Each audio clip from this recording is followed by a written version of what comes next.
예수 사랑하심을 거룩하신 말일세. 평안하십니까? 오늘은 9월 9일 아침 묵상입니다.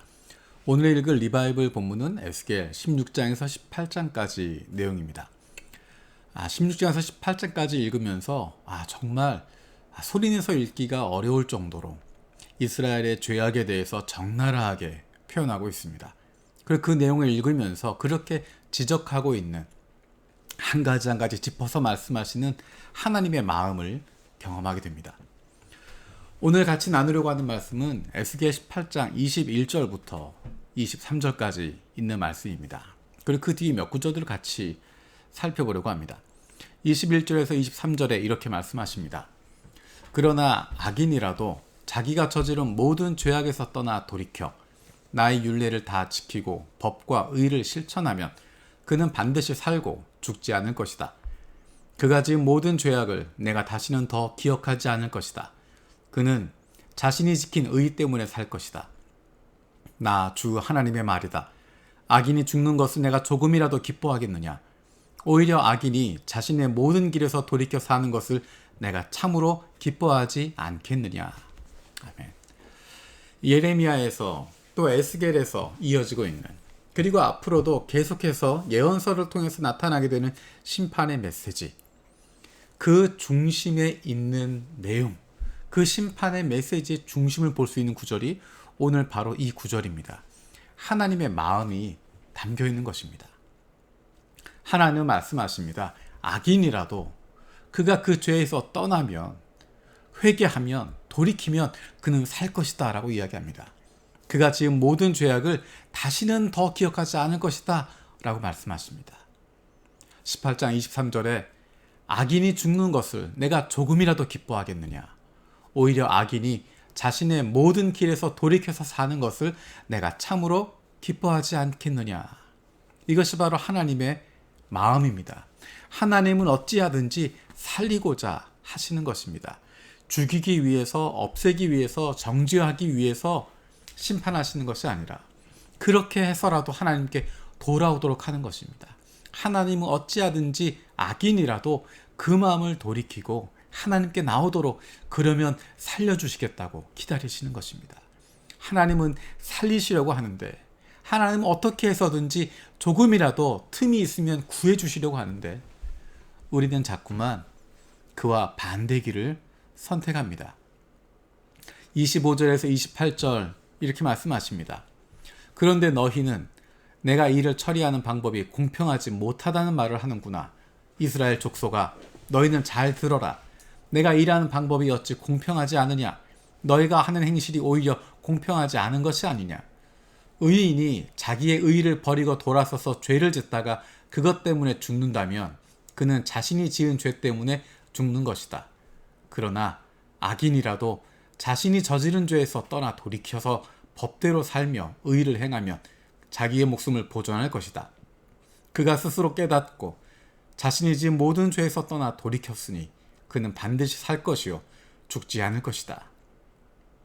하나님의 마음은 살리는 것입니다.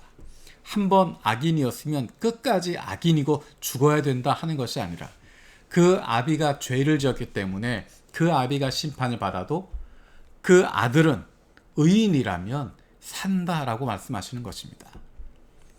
그 아비가 의인이어도 그 아들이 악인이면 그 아들의 죄 때문에, 그 악으로 말미암아 죽는다 말씀하십니다.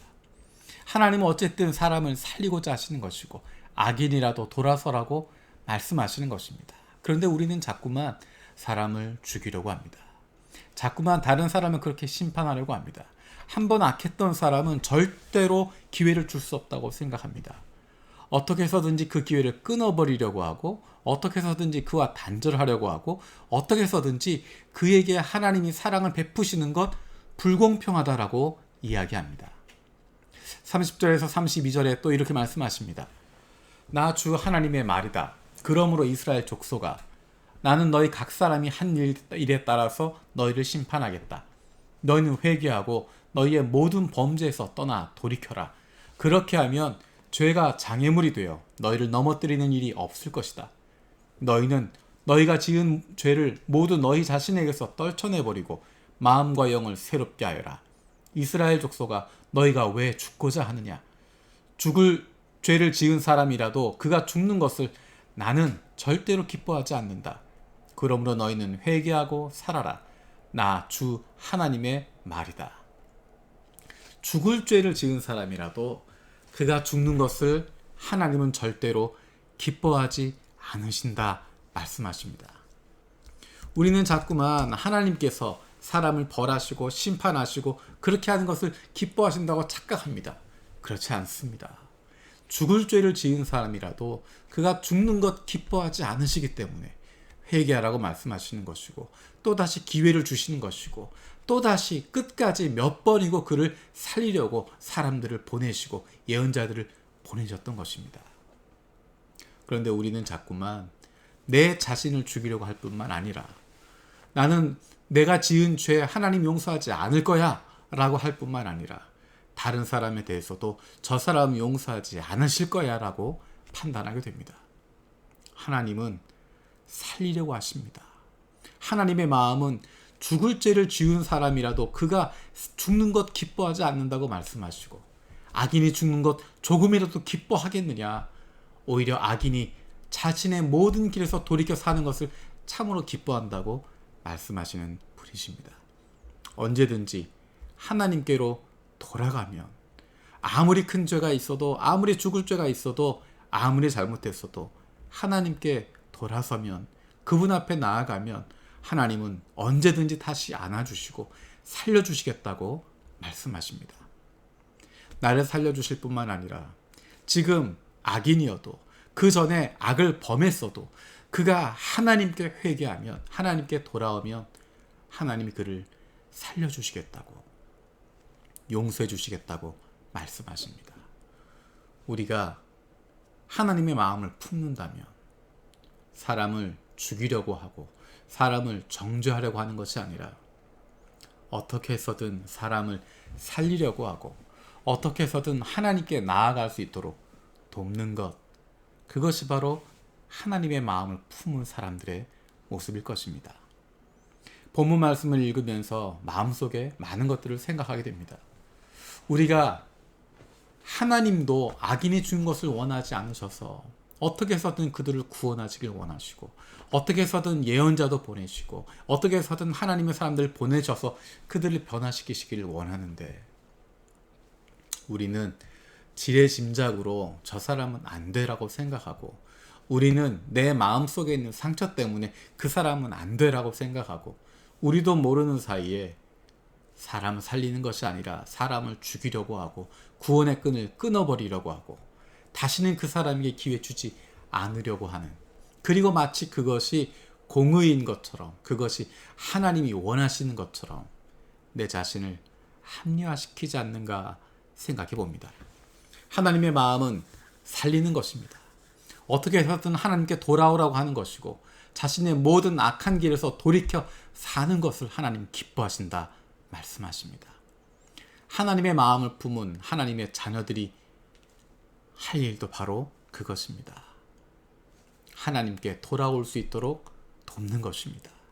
순순히 돌아오지 않겠지만 쉽게 하나님께 나와서 내가 잘못했습니다, 내가 죄인입니다 고백하기 어렵겠지만, 어떻게 해서든 그 사람들을 만나려고 하고, 어떻게 해서든 그들이 하나님께 돌아올 수 있도록 하기 위해서 최선의 노력을 다하고 기도할 수 있는 것, 눈물 흘릴 수 있는 것, 그것은 악인이라도 하나님께 돌아와 살기를 원하시는 그 하나님의 마음을 품었기 때문에 할 수 있는 것입니다. 저와 여러분들이 살리고자 하시는, 어떻게 해서든 구원하시고자 하시는 그 하나님의 마음을 품고 하루하루 살아갈 수 있는, 우리에게 맡겨주신 영혼들, 우리에게 맡겨주신 사람들, 그들 가운데서 하나님의 마음을 품고 그들을 돌아볼 수 있는 좋은 이웃들 되어지기 원합니다. 기도하겠습니다. 살아계신 아버지 하나님, 감사드립니다. 에스겔의 말씀, 심판의 메시지이지만 그 가운데 하나님의 진심이, 악인이 죽는 것을 기뻐하는 것이 아니라 악인이라도 자신의 모든 길에서 돌이켜 사는 것, 하나님께 나아와서 자신의 모든 죄에서 떠나 돌이키는 것, 그래서 살아나는 것을 원하신다고 하는 것 다시 한번 기억합니다. 하나님의 그 열심 때문에, 하나님의 그 뜨거운 사랑 때문에 우리가 구원받았음을 고백합니다. 이제 하나님의 자녀가 된 우리들, 이제 하나님의 백성이 된 우리들, 우리도 왕 되신 하나님의 그 마음을 품게 해주시고 아버지 하나님의 그 간절한 마음 우리도 품게 하여 주셔서 하나님이 우리에게 보내주신 사람들, 그들을 위해서 기도할 수 있는 마지막 순간까지라도 하나님 만날 수 있도록, 하나님께 돌아올 수 있도록 눈물로 기도할 수 있는, 섬길 수 있는, 그들을 품어줄 수 있는 좋은 이웃들 되게 하여 주시옵소서. 감사드리고 예수님의 이름으로 기도드립니다. 아멘. 오늘도 세 가지 중보기도 제목 가지고 함께 기도하기 원합니다. 첫 번째는 교회 건물에서 함께 모이지 못하지만 각자의 삶의 자리에서 하나님의 큰 은혜를 경험하며 살아가게 하여 주시옵소서. 두 번째로 일본인 중심 분립 개척을 통해서 영혼 구원에서 좋은 그리스도인으로 세우는 하나님이 기뻐하시는 교회 되게 하여 주시옵소서.